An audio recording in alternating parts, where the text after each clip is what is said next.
আসসালামু আলাইকুম সবাইকে। নতুন দিনের সূচনা নিয়ে শুরু করছি নতুন একটি ব্লগ। আশা করছি সকলেই ভালো আছেন। আলহামদুলিল্লাহ, আল্লাহ তাআলার রহমতে আমরাও কিন্তু ভালো আছি। আর আজকের দিনের শুরুটা আমি করছি মধ্য দুপুর থেকে। মধ্য দুপুর বলতে হচ্ছে বেলা 12টার দিকে আমার কাছে একটু মনে চাচ্ছিল যে কিছু একটা বানিয়ে খাই, যার জন্য একটু পুদিনা পাতা লাগবে। আর আমার বেলকনিতে তো পুদিনা পাতা গাছ আছে, যেটা কিনা আমি এখন পর্যন্ত কোনো টপে প্রতিস্থাপন করিনি। আর যেইটার একটা কারণ হচ্ছে একটু ব্যস্ততা যাচ্ছে, আর আরও একটি কারণ হচ্ছে অলসতা।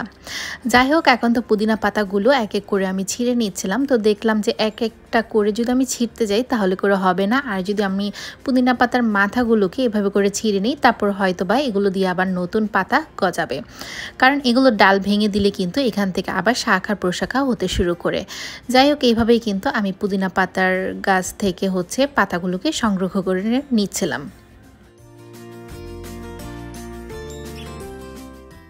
আজকে বাইরের দিনটা কিন্তু দেখতেই পারছেন অনেকটাই মেঘলা মেঘলা, কিন্তু মোটেও বাতাস নেই। কেমন জানি অস্বস্তি ভাব লাগছিল। তো এর মধ্যে মনে হচ্ছিল যে একটু আমের জুস বানাই, সেটার জন্য কিন্তু আমি আম কেটে নিয়েছি। আর এই আমগুলো হচ্ছে কাঁচা আমই, মানে অনেক দিন হচ্ছে ফ্রিজে রাখার ফলে কিন্তু এইরকম হয়ে গিয়েছে। তো আমি একেবারে ঝুরি ঝুরি করে না, একটু বড় করে কেটে নিয়েছি, কারণ যেহেতু ব্লেন্ডারে ব্লেন্ড করে নিব সেই জন্য আর কুচি কুচি করিনি। এই সাথে হচ্ছে ব্লেন্ডারের জারে আমি আম নিয়ে নিলাম, তারপর হচ্ছে একটা কাঁচা মরিচ, একটু পুদিনা পাতা যেটা কিনা আমি ছিঁড়ে এনেছিলাম, আর একটু কাসুন্দি প্লাস হচ্ছে লবণ, বিট লবণ, আরও দিয়ে দিব এখানে হচ্ছে ঠান্ডা পানি। সামান্য পরিমাণে চিনিও দিয়ে দিয়েছিলাম, কারণ চিনিতে কিন্তু মানে যখন আমরা কিছু সোর জাতীয় জিনিস বা টক জাতীয় জিনিস হচ্ছে আমরা বানিয়ে খাই, এর মধ্যে যদি একটু চিনি অ্যাড করে দিই তাহলে কিন্তু স্বাদটা অনেক গুড বেড়ে যায়। তো এখন হচ্ছে আমি ব্লেন্ড করে নিব, আর ব্লেন্ড করে নেওয়ার পর এই তো আমি একটা গ্লাসের মধ্যে হচ্ছে ঢেলে নিচ্ছি, কারণ ঘরে এখন বলতে হচ্ছে আমি আর আমার মেয়ে ছাড়া আর কেউই নেই। তো ভাবছিলাম যে আমি প্রথমে একটু টেস্ট করে নিই। এর আগে কিন্তু যখন আমি ব্লেন্ড করে নিয়েছি তখন কিন্তু একটু টেস্ট করে নিয়েছিলাম যে আসলে লবণ হয়েছে কিনা বা চিনি কতটুকু লাগবে। তো আমার কাছে মনে হয়েছে সব কিছুই পারফেক্ট আছে। আর দেখতেই পারছেন আমি কিন্তু আমের জুসটাকে খেয়ে নিচ্ছিলাম, মানে এনজয় করছিলাম। আর এদিক দিয়ে কিন্তু আমার পড়াশোনা চলছে, কারণ এর কারণেই কিন্তু আমি অনেক অনেক ব্যস্ত, যার কারণে আপনাদের সাথে তেমনভাবে আমি ভিডিও শেয়ার করতে পারছি না, কিংবা শেয়ার করলেও 1-2 দিন পর সেটা অনেকটাই লেট হয়ে যাচ্ছে। আর সকলে আমাদের জন্য দোয়া করবেন যাতে আমাদের আগামী দিনগুলো অনেকটাই ভালো যায়। দুইজনের সংসারে সকালে তো তেমন কিছু খাওয়া হয় না, তো সকালের আইটেমগুলো আমরা মাঝে মাঝে কিন্তু দুপুরে করে খাই। যেমন আজকে আমি ভর্তা বানাবো, সাথে হচ্ছে কিছুটা খানিক পরিমাণে আমি বোয়া রান্না করব। আর ভর্তার মধ্যেই তো দেখতেই পারছেন আমি একটা বেগুন পোড়া দিয়েছি, কারণ এতে কিন্তু তেমন একটা কষ্টই হয় না। পোড়া বেগুনের ভর্তা বানাতে পেঁয়াজ আর কাঁচামরিচ যেভাবে করে কিনা আমি আলু ভর্তা বানাবো সেম প্রসেসেই কিন্তু আমি বেগুন ভর্তাটা বানিয়ে নিব। আর অপচুলাতে দেখতেই পারছেন আমি আলুও সিদ্ধ দিয়েছি। আর এখানে একটা ব্রেড ছিল যেটা কিনা মানে ফেলে দিব কিনা এটা ভাবতে ভাবতে ভাবলাম যে এটা হচ্ছে চুলার নিচে রেখে দিই, যখন একটু হার্ড হয়ে আসবে হয়তো বা এটা দিয়ে আমি ব্রেড কাম বানিয়ে নিব। আর আজকের আমি বোয়াটা রান্না করব হচ্ছে গরুর মাংসের কিছুটা পরিমাণে ঝোল রয়ে গিয়েছিল সেইটা দিয়ে।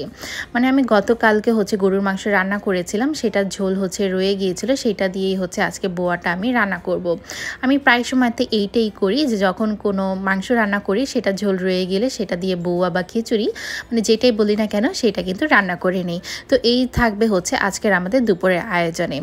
এই তো আমরা কিন্তু দুপুরের খাবারটা খেতেও বসে পড়েছি। আর দেখতেই পারছেন যে আফরাও আমাদের সাথেই বসেছে। তো আফরাকে বলছিলাম তুমি হচ্ছে হাত দিয়ে খাও। আজকে কিন্তু একেবারেই আমি ঝটপট রান্না করেছি, মানে কোনো স্পেশাল না, মানে অবশিষ্ট কিছু ঝোল থেকে হচ্ছে একটা খিচুড়ি রান্না করেছি, যার সাথে হচ্ছে শাখা মানে সামান্য পরিমাণে ভর্তা ছিল, একটা ডিম ভাজা, এই দিয়ে কিন্তু দুপুরে খাবারটা খেয়ে নিয়েছি। কারণ আজকে রাতের ভাবছিলাম যে রাতের জন্য কিছুই করব না, যার কারণটা আপনারা কিন্তু দেখতেই পারবেন।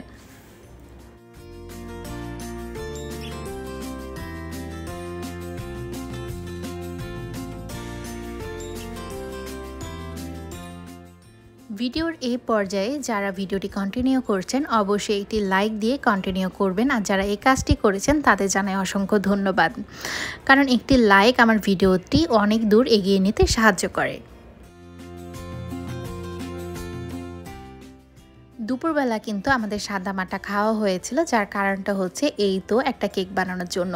কারণ যেই দিনই আমি কেক বানাই না কেন সেই দিন চেষ্টা করি যে একটু তাড়াহুড়া করে খাবারটা খেয়ে নিতে। তো আজকে কিন্তু আমার ভাতিজির জন্য আমি একটা কেক ডেকোরেশন করব, যেটা কিনা আমি 2 পাউন্ডের একটা ভ্যানিলা স্পঞ্জ কেক বানিয়ে তারপর সেটাকে কিন্তু ক্রাম কোটিং করে তো আমি কিন্তু একেবারে সুন্দর করে একটা ডেকোরেশন করে নিয়েছি। মানে ডেকোরেশন আমি বলবো না, ডেকোরেশন হচ্ছে এখন করব।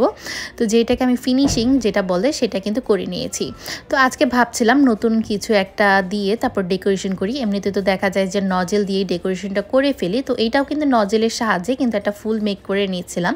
আর এইটাকে সাধারণত চেরি ফুল বলে থাকে। তো আজকে হচ্ছে আমি পার্পল প্লাস হোয়াইট দিয়ে ফুলটা মানে কেকটা ডেকোরেশন করব। কারণ আমার ভাতিজি বলেছিল যে ফুপি আমার জন্য পার্পল কালারের কেকই বানাবে, সেই জন্য কিন্তু ওর ইচ্ছা মতোই কিন্তু আজকে আমি ওকে কেক বানিয়ে দিয়েছি। তো আমি কিন্তু বেশিরভাগ সময়তেই ঘরে খাওয়ার জন্য কিংবা আমার ভাতিজি কিংবা ভাতিজা মানে আমাদের নিজেদের ফ্যামিলির জন্যই কিন্তু কেক বানাই, যার কারণে বানাতে বানাতে কিন্তু আমার একটা অভিজ্ঞতা হয়ে গিয়েছে। আর সেই অভিজ্ঞতা থেকেই হচ্ছে আমার কাজ করা। দেখতেই পারছেন যে আমি কিন্তু এতটা পারদর্শী নই, হয়তো বা আমার ভুল ত্রুটি হয়েই থাকে। তো আমি তো দেখতেই পারছেন যে এইভাবে করে মানে একটা ডিজাইন নিয়ে নিয়েছি। যাই হোক, যদি একটা বড় লম্বা ভিডিও দিই তাহলে তো এটা কেউই দেখবে না, যার কারণে হচ্ছে একটু স্কিপ করে করে কিন্তু আমি আপনাদের সাথে শেয়ার করার চেষ্টা করেছি। আর এখানেই হচ্ছে যে ভাবলাম যে ফুলগুলো বসানোর পর মনে হচ্ছিল যে ফুটে উঠছিল না, সেই জন্য হচ্ছে রেনও দিয়ে দিলাম, যার কালারটা দিয়েছিলাম হচ্ছে আমি ইয়েলো কালার। আর ইয়েলো কালারটা পার্পেলের উপর অনেকটা সুন্দর লাগছিল, মনে হচ্ছিল যে না এখন হয়তোবা কেকটা ফুটেছে। তো এটা কিন্তু একেবারে হচ্ছে আমার নিজস্ব ডিজাইন ছিল, হয়তোবা অনেক জায়গা থেকে হচ্ছে মানে আমি ভিডিও দেখে দেখে ইন্সপায়ার হই। তা আমি ভাবছিলাম যে এখানে কোনো লেখা লিখবো না, তো এখানে একটা স্টিকারের মতো বসিয়ে দিব মানে এটার ওপর। তো ফার্স্টে যখন আমি বসিয়েছিলাম তখন একটু ভুল হয়ে গিয়েছিল, মনে হচ্ছিল না এই সাইড দিয়ে না একটু অন্য সাইড দিয়ে হচ্ছে বসালে সুন্দর লাগবে। আর এগুলো কিন্তু আমি বাহির থেকে কিনে আনি, পার পিস হচ্ছে 10 টাকা করে। তো অনেকে হচ্ছে দাম নিয়ে অনেক কিছুই থাকতে পারে। তো আমরা যারা মোটামুটি ধরনের কেক বানিয়ে খাই তাদের কিন্তু ঘরে টুকিটাকি জিনিস থাকে, যেমন আমার ঘরেও কিন্তু টুকিটাকি অনেক কিছুই থাকে। তো পার্পল কালারের কেকটা আপনাদের কেমন লেগে থাকলো তা কিন্তু অবশ্যই আমাকে কমেন্ট করে জানাবেন। আর এইটা হচ্ছে আমার ভাতিজির রিকমেন্ডেশনেই ছিল, মানে কালার প্লাস হচ্ছে সব কিছু, কিন্তু ডেকোরেশনটা সম্পূর্ণ হচ্ছে আমার নিজস্ব। তো নামটা কোথায় লিখবো সেটা নিয়ে ভাবতে ভাবতে যে বোর্ডের উপর একটা নাম লিখে দিই। তো আজকে আমার কেক ডেকোরেশনের সময় যেটা হয়েছে মানে একেবারে ক্রিম বাঁচেনি, এমনিতে অনেক ক্রিম বেঁচে যায় কিন্তু আজকে একেবারে ক্রিম বাঁচেনি। তো রেনু যেই কালারটা ইয়েলো কালারটা দিয়ে দিয়েছিলাম সেটা দিয়ে হচ্ছে আমার ভাতিজির নাম কায়নাত সেটা লিখে দিলাম, আর সাথে হচ্ছে একটু সুন্দর করে দিলাম। তো আরেকটু কিন্তু কেক যখনই আমরা বানাই না কেন, যখন একটু সুন্দর করে তুলতে যাই তখন কিন্তু আমরা একটু সুগার বল কিংবা অন্য কিছু অ্যাড করে থাকি।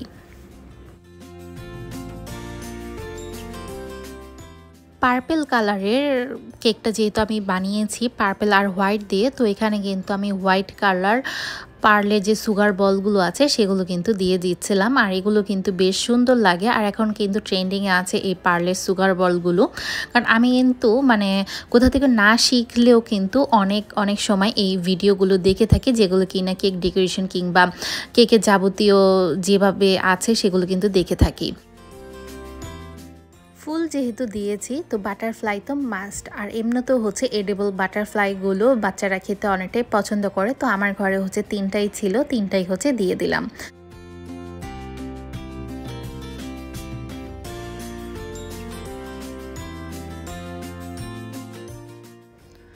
যখন আমি ডেকোরেশন করছিলাম কায়নাত বলছিল যে ফুপু একটা নন এডিবল বাটারফ্লাই দিয়ে দাও, তো ওর কথাতে হচ্ছে একটা নন এডিবল বাটারফ্লাইও দিয়ে দিলাম, এতে করে একটু সুন্দর দেখা যাবে।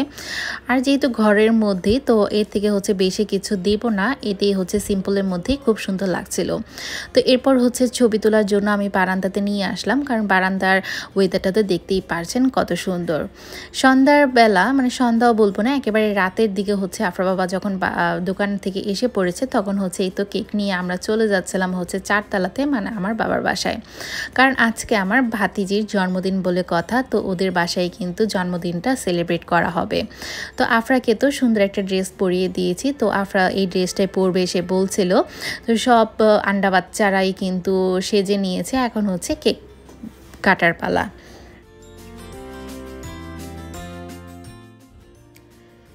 কেক কাটার সময় কিন্তু ওদের মুখে অনেকটাই হাসি ছিল। তো একে অপরকে খাওয়াবে কি, মানে বার্থডে গার্লে হচ্ছে নিজেই আগে কেকটা খেয়ে নিয়েছিল।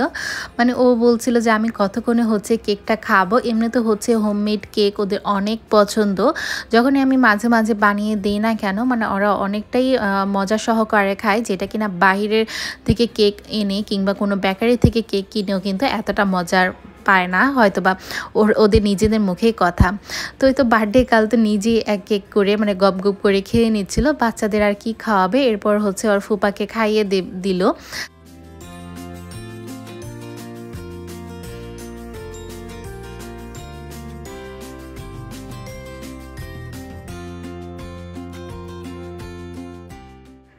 কেকের বাটারফ্লাইগুলো খেতে আফরা খুবই পছন্দ করে। তো আজকে তো তেমন একটা বাটারফ্লাই ছিল না। আর দেখতেই পারছেন কেকের আমি ভিতরের সাইডটা দেখাই, এখানে হচ্ছে 3টা লেয়ার ছিল। তো 2 লেয়ারে হচ্ছে আমি ক্রিম দিয়েছিলাম, এরকম একটা লেয়ার ছিল, মানে লেয়ারগুলো কিন্তু একেবারে পারফেক্ট হয়েছিল।